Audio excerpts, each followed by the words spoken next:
প্রিয় দেশবাসী, আসসালামু আলাইকুম। এশিয়ান নারী শিশু ফাউন্ডেশন পক্ষ থেকে সবাইকে জানাচ্ছি আন্তরিক শুভেচ্ছা। প্রিয় দেশবাসী, আপনারা জানেন বর্তমানে বাংলাদেশের একটি ভয়াবহ অবস্থা, সেটা হচ্ছে বন্যা। এই বন্যার কারণে বিভিন্ন জেলা উপজেলায়, বিশেষ করে ফেনী, নোয়াখালী, কুমিল্লা, এই তিনটি জেলায় অতিমাত্রায় পানি বৃদ্ধি পাচ্ছে। আর এই পানি বৃদ্ধির কারণে লক্ষ লক্ষ মানুষ পানিবন্দী রয়েছে। নারী, শিশু সহ অনেক মানুষ নিহতের ঘটনা আমরা ইতিমধ্যে জানতে পেরেছি।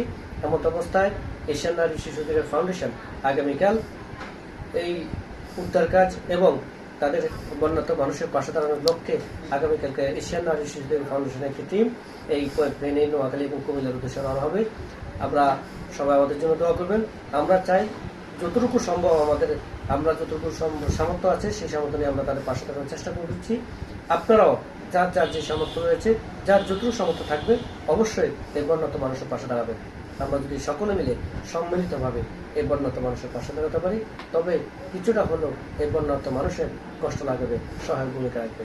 তাই আমি দেশবাসীর প্রতি এবং এশিয়ান নারী শিশু ফাউন্ডেশনের সকল সদস্য এবং শুভাকাঙ্ক্ষীদের প্রতি দৃষ্টি আকর্ষণ করে বলবো, আপনারা এই দুর্যোগকালীন মুহূর্তে আপনারা আপনাদের ঘুরে বসে না থেকে অবশ্যই এই বন্যার্ত মানুষের পাশে এসে দাঁড়াবেন এবং তাদের সহযোগিতায় সবসময় নির্ভীকভাবে এগিয়ে আসবেন এবং কাজ করে যাবেন।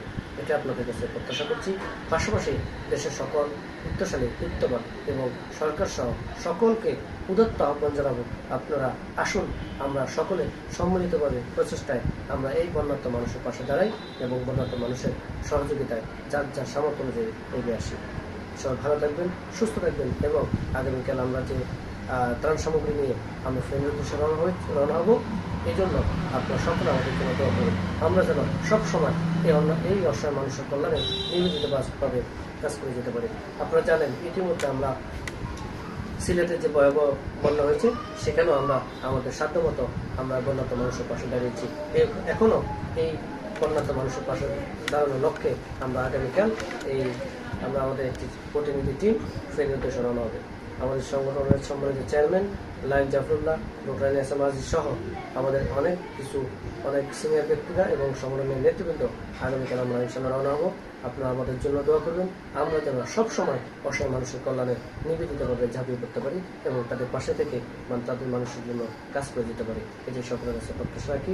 সবাই দোয়া করবেন এবং নিজের খেয়াল রাখবেন, নিজের প্রতি খেয়াল রাখবেন এবং অন্যকে দোয়া করবেন। এবং আগামীকালকে শুক্রবার সকল মসজিদ, ধর্মীয় প্রতিষ্ঠানে এই বনবাসী মানুষের জন্য সম্মিলিতভাবে মহান আল্লাহ তাআলার কাছে দোয়া প্রার্থনা করবেন। এটাই প্রত্যাশা করি। সবাই ভালো থাকবেন, সুস্থ থাকবেন। আল্লাহ হাফেজ। আসসালামু আলাইকুম ওয়া রাহমাতুল্লাহি ওয়া বারাকাতুহু।